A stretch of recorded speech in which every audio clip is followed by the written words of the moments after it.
Every civilization in this series died. Egypt, Rome, Persia, Babylon, all of them fell and became ruins in the sand. Except one.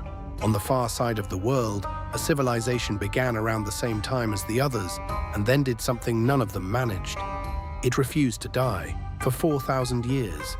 China is the only ancient civilization still standing today, under its own name, speaking a descendant of its own language, writing in a descendant of its own script.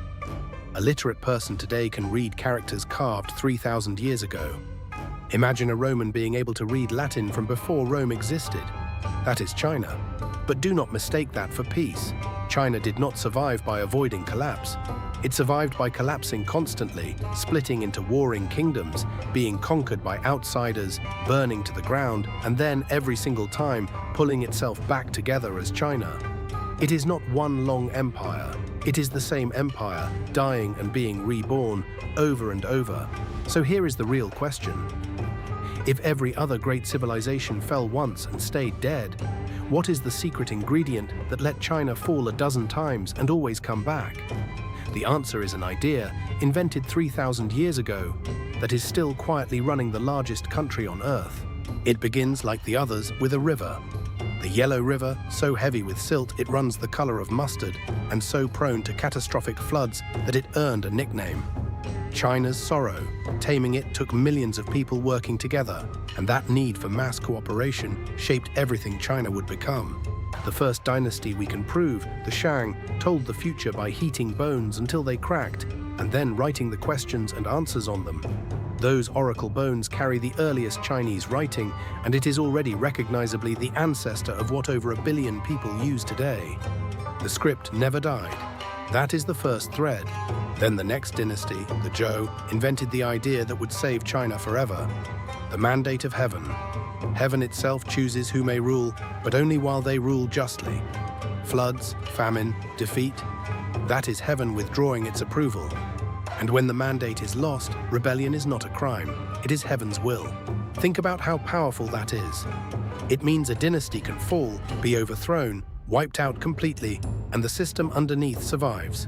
The new ruler does not build a new China. He simply claims the mandate the old one lost and continues the same civilization. Every collapse became a reset, not an ending. But first it had to be unified.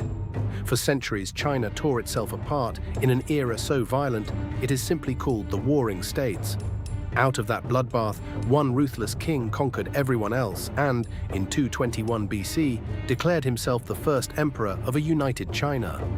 Qin Shi Huang. He was a monster and a genius. He standardized the writing, the money, the laws, even the width of cart axles so every road fit every wheel. He connected early walls into one great barrier against the north.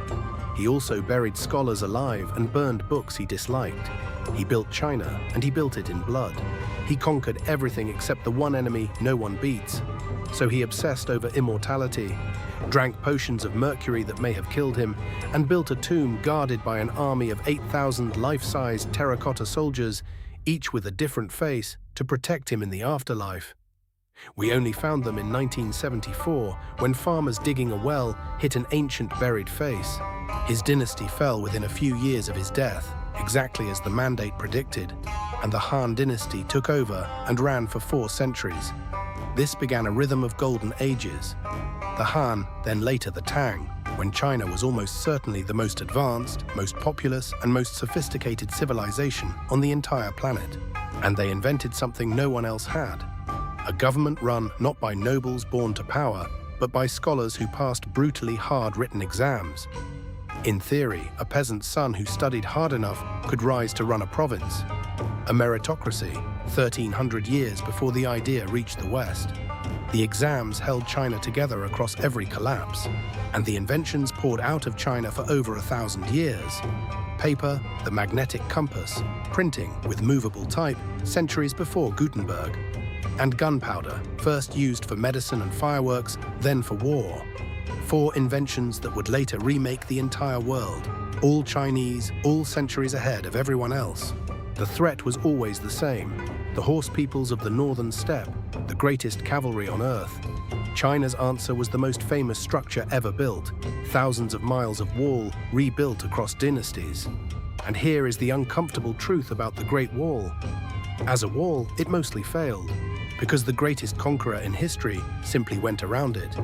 The Mongols, under Genghis Khan, and then his grandson Kublai, conquered all of China and ruled it. For the first time, a foreigner sat on the throne. It looked like the end. It was not. Watch what China does to its conquerors. The Mongols conquered China, and then China conquered the Mongols. To rule such a vast, sophisticated place, they had to use Chinese officials, Chinese law, the Chinese examination system, the Chinese language of government. Within a few generations, the conquerors had become another Chinese dynasty. This is China's real superpower. It digests whoever swallows it.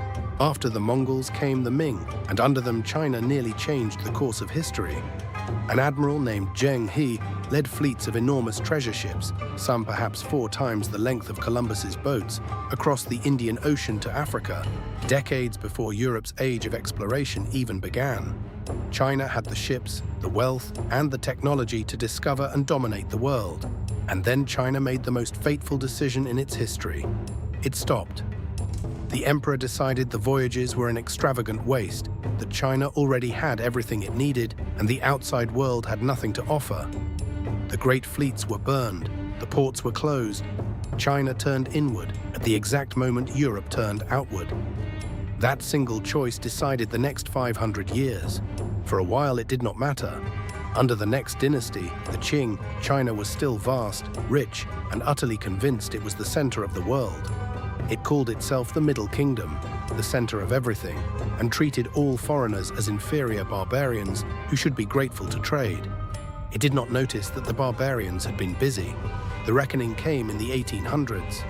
Britain, wanting to sell opium to China and being refused, sent its industrial age navy. China, still fighting with the tactics of a bygone age, was crushed. The empire that had invented gunpowder was destroyed by the guns it inspired. This began what China calls the century of humiliation. Foreign powers carved China into zones of control. It lost wars, territory, and dignity, decade after decade. And in 1912, the unthinkable happened. The last emperor, a small boy, abdicated. 4,000 years of dynasties, of the mandate of heaven, simply ended. For the first time since before Rome, there was no emperor of China. What followed was the worst collapse in China's long history of collapses. Warlords tore it apart. Japan invaded and killed millions. Civil war raged on top of the invasion. By the 1940s, the oldest civilization on Earth looked for the first time like it might actually be finished for good. And then it did the thing it always does. It came back. In 1949, the country was reunified under one government. And within a few decades, China went from ruin to the second largest economy on the planet. Its cities among the biggest and most modern on Earth. The same land, the same civilization, the same continuous story. Reborn again. So there is the answer to how it survived. China was never held together by a wall or an army or even an emperor. Those all failed, repeatedly.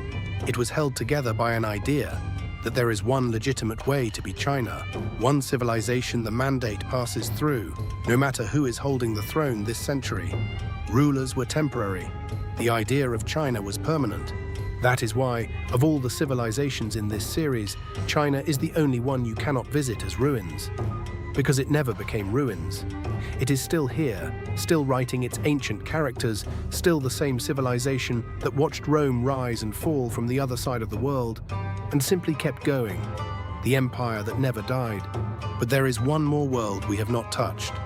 While Rome, Persia, China, and all the rest traded ideas across one connected landmass, an entire other half of humanity was building pyramids, cities, and empires in total isolation, having never heard of any of them.